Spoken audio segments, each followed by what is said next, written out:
여러분 반갑습니다. 정박사입니다. 다들 오늘 시장 대응 잘 하셨습니까?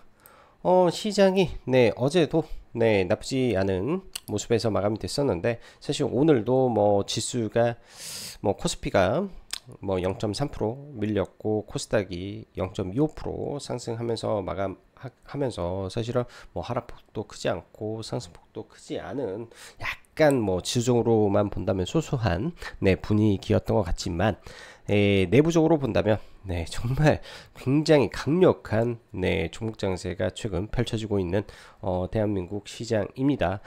미국도 마찬가지로 가고 있는 종목군들은 철저하게 정말 무식할 정도로 지금 종목군들이 올라가고 있으면서 시고가를 뚫고 저 세상의 종목으로 가고 있는 상황이라, 한국이나 미국이나 유럽이나 정말로 극과 극인 시장의 상황이 연출되고 있습니다. 그만큼 모멘텀이 있는 쪽에, 그리고 돈이 흘러가는 쪽에 어찌 보면은 주가가 올라가고 지수가 상승을 하고, 또 반대로 돈이 빠지는 쪽은 끝도 없이 빠질 수밖에 없는 게 이 바닥 논리인데, 이 개별주 장세가 좀 오래되다 보니까 약간은 피로감이 좀 있는 것 같아요. 저도 개인적으로 요 며칠 상당히 피곤합니다. 장중에 분명 그런 말씀을 드렸죠. 매매할 수는 있다, 매매는 하겠다. 그렇지만 이게 이제 여기에다가 뭐 의지를 가지고 지속적으로 매매한다라는 게 쉽지만은 않은 장세일 수밖에 없다, 이런 말씀 좀 드립니다. 어떻게 보면 이렇게 유동성이 풍부하게 개별 종목에서 거래가 많이 터지고 있죠. 두산 같은 경우에도 날마다 조 단위 거래가 터지면, 이런 구간에서 사실은 비중 베팅하는 사람들은 수억 수십억씩 때리기도 합니다. 왜? 한 호가에 받아줄 수 있는 자금이 10억 이상 지금 호가가 받쳐주고 있기 때문에, 그런 종목에는 이제 어느 정도 자금이 되는 사람들은 1% 2% 뛰기를 하기 위해서 많이 들어가죠. 그렇기 때문에 거래대금이 풍부하고 지금 강하게 움직이고 있는 걸 수도 있어요. 누군가 받쳐주는 수급이 계속 존재하기 때문에. 그리고 그 안에서 기관이든 외국인이든 개인 투자자든 치열하게 지금 돈을 벌기 위해서 싸우고 있는 거죠. 좋은 모멘텀과 좋은 환경 속에서 붙고 있기 때문에, 이런 종목에서 정말 거래 대금이 폭발적으로 늘어나고 있고, 나머지는 거래가 터지지 않은 쪽은 철저하게 소외돼 버리는 시장이 지금 현재의 상황이다, 이렇게 보여집니다. 어차피 지금 현재의 가장 강력한 모멘텀을 가지고 있는 종목군들에서 개별 종목 장세가 펼쳐지고 있기 때문에, 어쩔 수 없이 트레이드는 그 안에서 하시고 이슈가 어느 선에서 움직이는지 우리가 체크를 하면서, 이 다음에 돌파할 수 있는 가능성을 보이는 섹터가 뭔지를 생각하고, 그런 쪽의 선침의 관점에서 시장을 바라보시면 좋을 것 같습니다. 자, 그럼 바로 시작해 보도록 하죠. 네버다이, 조방원, 그리고 선택받은 소수의 종목들의 시장 대비 월등 아웃퍼폼, 즉 개별 종목 장세가 진행되고 있습니다. 안 되는 쪽과 되는 쪽에 엄청난 괴리율, 그러나 전부 다 이유이기 때문에 이 지금의 시장이 바뀔 것 같지가 않습니다. 바뀐다라는 것은 뭔가 새로운 모멘텀이라든지 뭔가 새로운 이슈라든지, 예를 들어서 시장이 갑작스럽게 박살이 나면서 해지성 종목이 올라간다든지, 이런 뭔가 시황의 변화라든지 산업의 변화라든지 이런 게 있어야 되는데, 지금 제가 시장을 보는 관점에서는 그러한 이슈가 1도 없더라. 오늘도 사실 오후에 방송이 끝나고 회원님들 방송 끝나고 나서 그냥 좀 자전거를 탔어요. 한강도 돌아다니고. 왜? 넥스트 트레이드도 시간 외에도 요새 볼 게 없어, 여러분들. 무슨 말이냐면, 장중에 거의 다 끝나고 나서 잔챙이 흐름이 좀 많아요, 특히 시간에. 그래서 구태여 8시까지 내가 있을 필요가 있겠나라는 생각이 좀 많이 듭니다. 오히려 더 편해졌을 수도 있어요. 왜냐면 과거 같은 경우는 최소한 6시까지는 시간외를 제가 봤었는데, 지금은 시간외 볼 필요가 없습니다. 예를 들어서 뉴스가 나왔다라고 하면 핸드폰으로 대충 보고 그냥 차트 보면서 매매를 해버리면 되니까, 시간외처럼 여러가지 두루 볼 필요 없고, 정확히 몇 초에 여러가지 종목과 함께 볼 필요가 없기 때문에, 차라리 지금의 시장이 그냥 더 나은 거일 수도 있는 것 같아요. 좀 말이 옆으로 생각 같네. 자, 바로 진행해 보죠. 오늘 보면 사실 지수는 크게 빠지지 않았지만 양시장 다 하락 종목 수가 소폭 더 많은 흐름 속에서 마감이 되었습니다. 뭐 수급도 그렇게 좋은 상태로 마감이 되지 않은 상태였는데 개별 종목 장세가 아주 뜨겁게 펼쳐졌죠. 오늘 보면 장중 오전 같은 경우에는 뭐 아침에 시가 이후에 좀 밀렸다가 계속 안 좋은 모습이 있었는데 미국 증시가 열리기 전에 이렇게 좀 올라갔습니다. 이거는 일본 증시가 1시 이후에 이렇게 좀 돌아서는 부분이 좀 나왔고 나스닥 선물도 1%대 있다가 상승폭을 확 키웠죠. 1.5%까지 1.6%까지 확 거의 1.7% 8%까지 올리면서 그 영향에 우리나라 시장이 오후장에 좀 들어 올렸는데요. 특히나 이렇게 올렸을 때 제약바이오의 영향이 오늘 어마무시하게 컸습니다. 제약바이오의 영향이 컸고 뭐 이후에도 사실 제약바이오 쪽에서 모멘텀이 더 이어지지 않을까 이런 생각도 합니다. 그만큼 세요. 제약바이오 쪽의 종목군들이 세고 코스피에 관련된 뭐 조방원 종목군들 말도 못하게 있어서 그런 점이 좀 있더라. 이렇게 설명드리겠습니다. 전일 미국 시흥시는 휴장이었죠. 그리고 오늘 뭐 나스닥 선물도 그의 연장선상에서 움직이는데 좀 있으면 본장 열릴 건데요. 일단 본장에서 흐름 잘 지켜봐야 될 것 같고 뭐 특히 이제 그 엔비디아 흐름 그 다음에 팔란티어 테슬라 그 외 지금 미국도 조금 뜨거운 게 에너지 관련된 종목군들의 흐름이 좀 굉장히 중요한 시점이지 않나 생각이 듭니다. 왜 지난주 금요일 날 트럼프가 발표를 하고 나서 미국 증시가 휴장이었으니까 그 이후 뭐 뉴스케어이나 오클로나 뭐 카메코 등이 신고가를 치는지 안 치는지 이 정도 흐름 정도 예상해 볼 수 있지 않겠냐 생각이 드네요. 자, 네버다이 방산, 조선 그리고 원전 섹터 즉 조방원의 뜨거운 상승이 지속되는 가운데 사실 아스코를 앞두고 아스코 관련된 종목이 올랐다 라고 보기는 전 좀 그래요. 사실 오늘 아침에 회원님들 장전 브리핑에 아스코를 앞두고 있는 상황 속에서 지금 볼 수 있는 거는 알래스카 LNG 프로젝트와 그 다음에 아스코 관련해서 제약바이오가 지금 조금 움직일 가능성이 좀 눈에 보인다. 대신 전력인프라는 조금 뒤로 빼자라는 오늘 아침에 브리핑을 좀 했었었는데요. 뭐 말도 못하게 한택 바로 뭐 장중 거의 22%까지 뭐 논스톱으로 달려가질 않나. 그리고 사실 ABL 바이오가 이번에 아스코에서 뭐 특별한 거를 많이 발표하지 않습니다. 면역 항암제 관련해서 있긴 있는데 그게 핵심이 아니라 그거죠.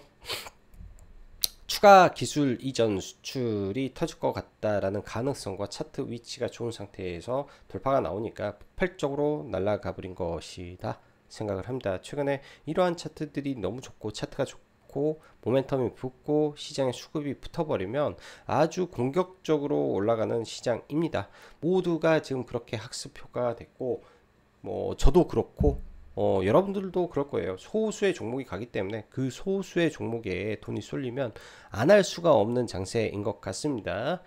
주의를 하고 보긴 해야 되고 뭐 이런 종목군들 매매를 하지 말라는 게 아니라 할 수 있으면 해야 지금은 돈을 벌 수 있는 거기 때문에 관련 대장주 잘 선택해 놓고 관심 차트에 등록해 놓고 돌파하면 돌파로 따라붙고 대신 눌림에서는 특히 좀 주의가 필요한 것 같아요. 눌림은 어떤 부분에서 눌림을 해야 되냐, 종목에서 어떤 부분에서 눌림을 해야 되냐. 저도 오늘 제가 최근에 회원 방송에서 계속 똑같은 말을 해요. 종목분들 뭐 원전은 지금 원전 쪽이 매일 거래 대금이 어마무시하죠. 눌림은 무조건 나온다. 3일선이든 5일선이든 계속 눌림은 계속 나온다. 그리고 오늘 같은 경우에는 뭐 ABL 바이오 눌리면 이 종목을 해야 된다 라고 했는데 눌리지도 않습니다. 돌파 한번 탔고요. 매매를 중간에 돌파해서 한 3.5%인가 돌파로 탁 임팩트 있게 먹었는데 와 생각보다 눌림이 안 나오더라고. 지금 시장이 눌림은 잘 안 나오고 또 눌림에 사지는 종목은 문제가 있는 종목이에요. 사져버리면 또 엄청나게 떨어뜨려 버리고 이런 부분들이 약간 트레이딩에 영향을 미칩니다. 차라리 이럴 때는 그냥 대형주에서 수급 매매 하는 게 오히려 네, 신가는 편할 것이다 이런 생각이 좀 드네요. 자, 막간을 이용해서 미국 시장 종목군들 좀 볼게요. 차트를 좀 키워놔서 뭐 먼저 원전 쪽에 뉴스케일 파워 여기도 이 구간이 돌파되면 신고가 영역이죠. 뭐 우리나라 지금 두산 에너빌리티나 원전주를 가지고 있는 사람들은 이거에 대한 신고가를 넘을 것이다 라는 기대감으로 지금 다 들고 있을 것 같습니다. 신고가 나올 수도 있을 것 같고요. 오클로 같은 경우에는 리포트에서 약간의 이제 주의 리포트가 좀 나와버려 가지고 어떻게 될지 좀 봐야 될 것 같고, 카메코가 이제 웨스턴, 잠깐만, 그 원전 회사 갑자기 생각이 안 나네요. 원전 회사 갑자기 생각이 안 나는데, 미국의 이제 우라늄 관련한 유통 채굴하는 가장 큰 회사가 카메코이고, 시가총액도 비교적 큰 편에 속하는 회사입니다. 시가총액으로 한 35조 정도 되는데, 그 원전 회사 있죠. 원전 설계하는 거, 대형 원전 설계하는 회사에 또 지분을 가지고 있는 2대 주주이기도 한 종목인데, 이번에 이제 우라늄 관련된 이슈, 그러니까 원전 관련된 이슈로 지금 가장 시가총액이 높은 종목이 가장 세게 올라가고 있고, 돌파를 시도하려고 하는 모습입니다. 이런 종목군들이 올라가게 되면 월요일날, 그러니까 오늘 밤 자고 일어났을 때 사실 이들 종목이 이제 돌파냐 아니냐에 따라서 뭐 내일 원전주들이 추가로 올라가냐 아니냐가 좀 결정되지 않겠냐, 일단 이렇게 생각이 들고요. 뭐 컨스텔레이션 에너지 같은 경우는 너무 사이즈가 크기 때문에 쉽게 이제 여기서 더 돌파는 좀 쉽지 않을 것 같고, GEV 같은 경우에도 사실상 원전 관련해서 터빈으로 기자재로 엮일 수도 있는 종목인데 그냥 여촉도 무지하게 셉니다. 그리고 미쓰비시 중공업이 일본이죠. 사실 오늘 오후장에 원전주가 올라왔던 거는 정확히 미쓰비시 중공업이 오후 1시를 기점으로 박스권 돌파를 하면서 쫙 올라와 줄 때 우리나라 원전주들이 그때, 그러니까 대형주 기반에서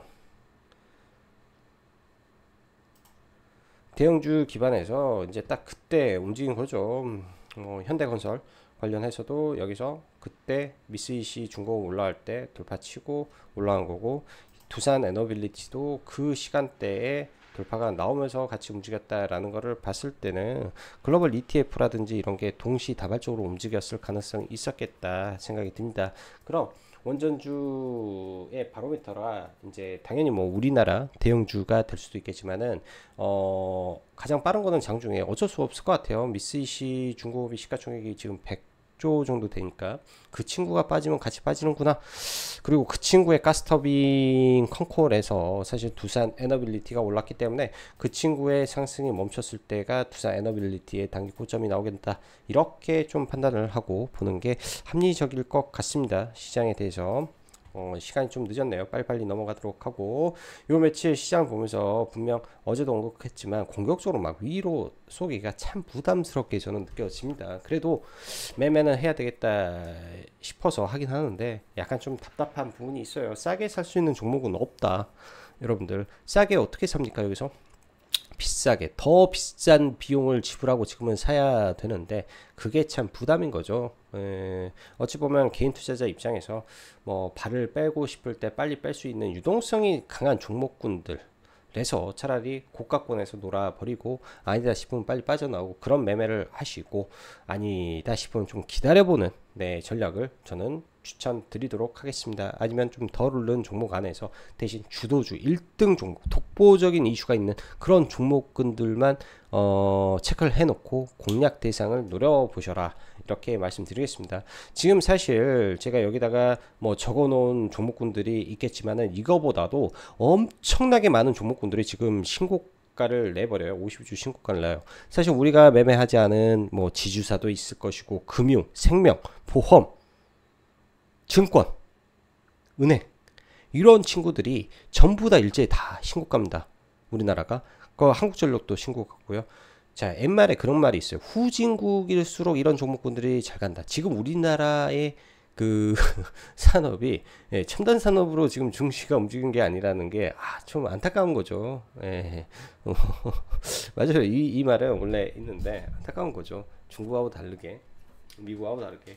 좌우지간 그런 부분에서의 종목군들이 지금 움직이고 있다, 이렇게는 알고 가야 될 것 같습니다. 자, 좌우지간 어찌되었건 지금 시장 지수로 보면 말 그대로 삼성, 전자, SK하이닉스, LG엔솔, 삼성바이오로직스까지 해서 코스피 1위부터 4위까지 상승합니까? 못 갑니다. 근데 지수가 오늘 보면 지금 고점 돌파를 시도하고 있죠. 여러분들 고점 돌파를 시도하고 있어요. 여기서 지금 올해 보면 이 자리, 그러니까 작년 기준에서 하나, 둘, 세 번, 네 번째를 트라이 하고 있으니까 이게 뚫려버릴 수도 있는 거 아니야? 뚫리게 되면 당장 뭐 2700포인트라든지 2900포인트까지 일단 시도하려는 모습을 좀 보여주는 것 같습니다.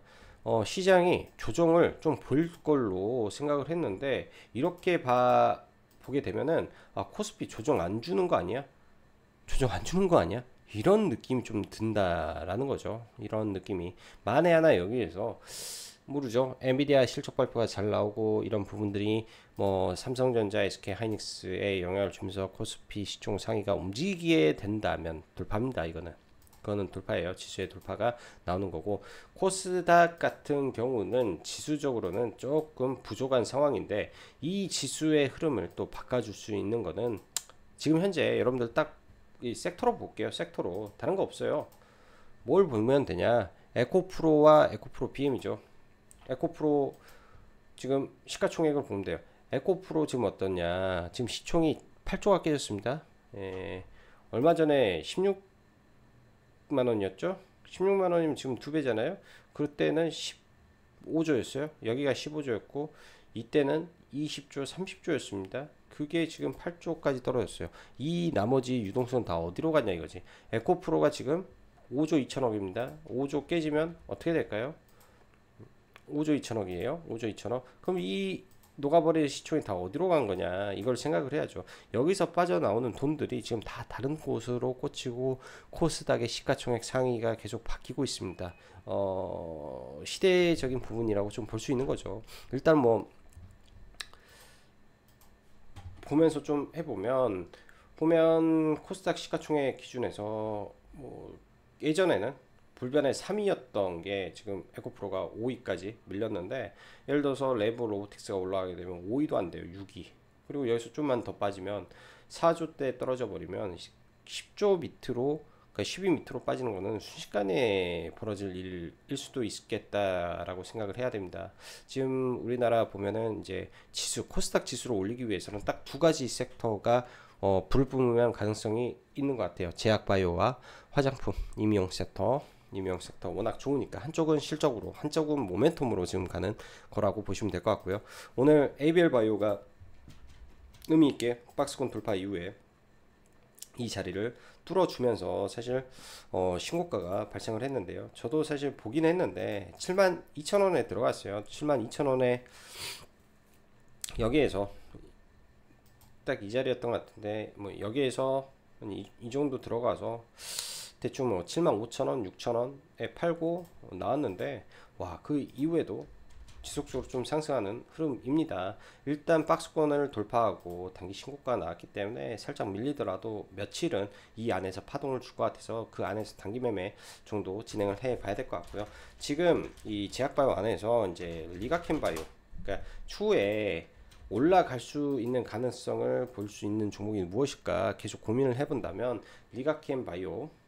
리가켄바이오도 하나의 대안이 될 수 있을 것 같습니다. 그래서 리가켄바이오도 이제부터는 관심을 가지고 좀 봐야 될 것 같고요. 리가켄바이오도 조정을 보인다면 좀 봐야 될 것 같고, 뭐 코롱 티슈진 같은 경우에는 지금 이제 조정의 폭이 고점부터 좀 깊긴 해요. 거의 6만원에서 반토막을 내놓고 단기적으로 한 30% 정도 올라왔는데, 뭐 조정을 받고 올라갈 때 나름대로 독자적인 이 데이터를 이미 가지고 있죠. 네, 임상 3상이 이미 성공이 된 데이터를 가지고 있고, 그런 데이터도 발표해 놓은 상태이기 때문에 미국의 허가 가능성이 매우 높은 기업입니다. 올라가게 된다면 이 종목도 상당히 좋은 아웃퍼폼이 가능하기 때문에 눌림목에서 매수해라.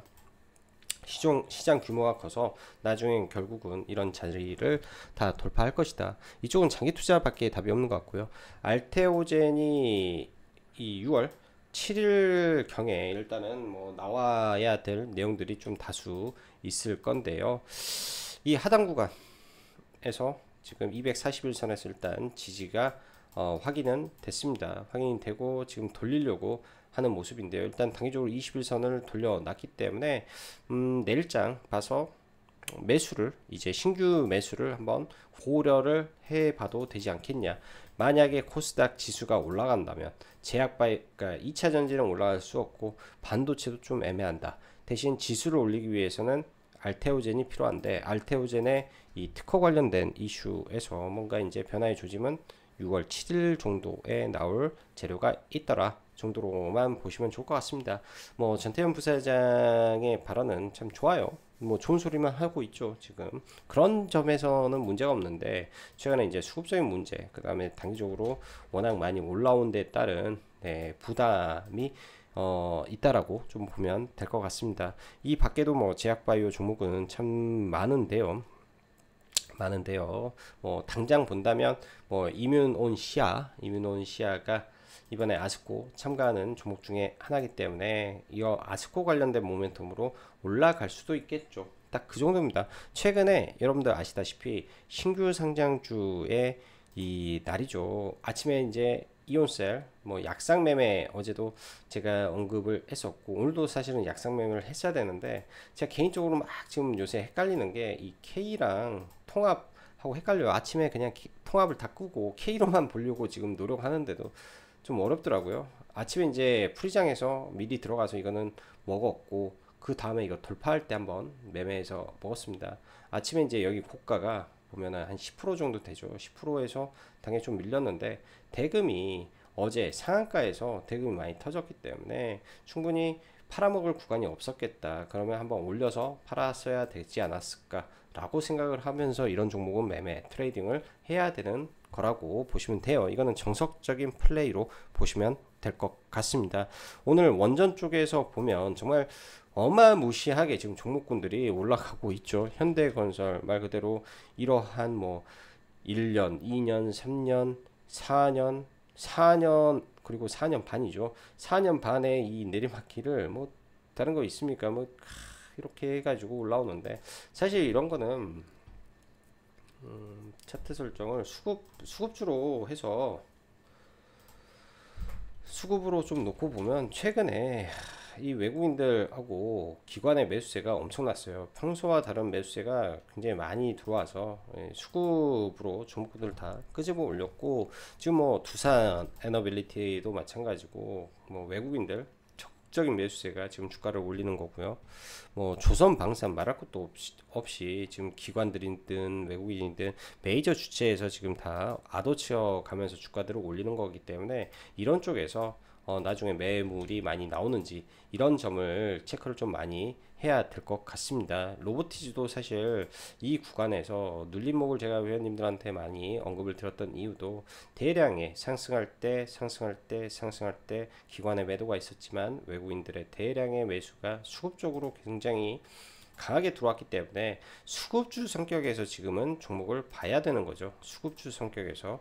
그래서 여러분들도 매매를 하실 때 최대한 수급주 위주에서 지금은 종목을 바라볼 때인 것 같습니다. 삼성중공업도 연 이틀 들어온 자금만 하더라도 뭐 지금 2,400억 거의 3천억 정도가 이 자리에서 찍혀버렸어요. 490만 주 주식수로 굉장히 많이 들어왔죠. 그럼 강한 박스권을 만들어 놨던 자리는 항상 강력한 지지 구간이 될 수 있습니다. 오늘 거래 대금이 삼성중공업도 꽤 많이 터졌기 때문에 내일 설사 올라가서 눌리더라도 이런 자리에서는 길적 반등은 할 것이다 라는 관점에서 종목을 보시면 좋을 것 같네요. 종목을. 그래서 결론적으로 종합하면 이제 뭐 여기에다 적어 놓은 내용도 있겠지만은 최근 시장은 개별주 장세의 시장이다. 개별주 장세가 강한 시장이다. 이런 시장에서 답답함을 느낀다 라는 거는 저도 그렇고 여러분도 그렇고 누구나 다 답답할 수 있습니다. 왜? 올라가고 있는 종목이 살짝 밀렸다 이렇게 가니까 두렵죠. 근데 이런 종목이 거래를 터치리고 올라가고 있을 때는 눌림목에서 단타를 쳐라. 아니면 뭐 이런 종목군들이 의미 있는 이렇게 하다가 또 돌파해서 슉 올라와서 이렇게 갈 때 있잖아요. 이런 자리는 스윙으로 좀 뻗어서 가고, 여기에서 비중 줄이고 다시 돌파하면 좀 채우고, 이게 이제 정석적인 추세 추종 피라미딩인데, 말처럼 쉬운 건 아닙니다. 차라리 제일 편한 거는 계좌 두 개 분리해서 사놓은 한쪽은 그냥 들고 가고 한쪽은 무한 트레이딩으로 가는 방법밖에는 없는 시장인데, 이럴 때일수록 하지 말아야 될 게 있어요. 제가 강조하는 거는 뭐냐, 2등주 하지 마라, 1등만 해라. 혹은 1등이 바뀔 때도 있죠. 같은 공동 1등이 될 수도 있죠. 지금의 뭐 두빌하고 현대건설처럼 하나는 이 메인 기기고, 하나는 이제 원전이 시작하게 되면 제일 먼저 시공해야 되는 시공사이기 때문에 서로 다른 관점에서 볼 수 있는 서로 다른 파트의 1등이지 않습니까? 이런 거는 상관없어요. 이런 거는 시계열의 차이에서 상관이 없는 건데, 그렇지 않고 예를 들어서 A라는 업종에서, 예, 다 같은 동일한 선상에서 같이 움직이는데, 뭐 본행제라고 쓸 때 1등 있고 2등 있으면 그냥 1등만 주구장창 하는 거지, 2등을 보는 게 아니라요. 왜? 이런 같은 파트 내에서 1등하고 2등하고 같이 가고 1등이 많이 올랐다가 2등이 이제 갈 차례다 하고 가지만, 1등이 빠지게 되면 그 업종이 빠지는 거잖아요. 그 파트가. 그럼 1등 좀 빠질 때 얘는 폭락해 버리죠. 이런 것들이 생길 수 있기 때문에 여러분들 참고하시면 좋을 것 같습니다. 자, 시간이 많이 늦어서 영상은 여기까지 하도록 하고요. 내일도 여러분들 돈 많이 버시는 하루 되시기 바라겠습니다. 자, 그럼 여기까지 짱구 박사였습니다. 감사합니다.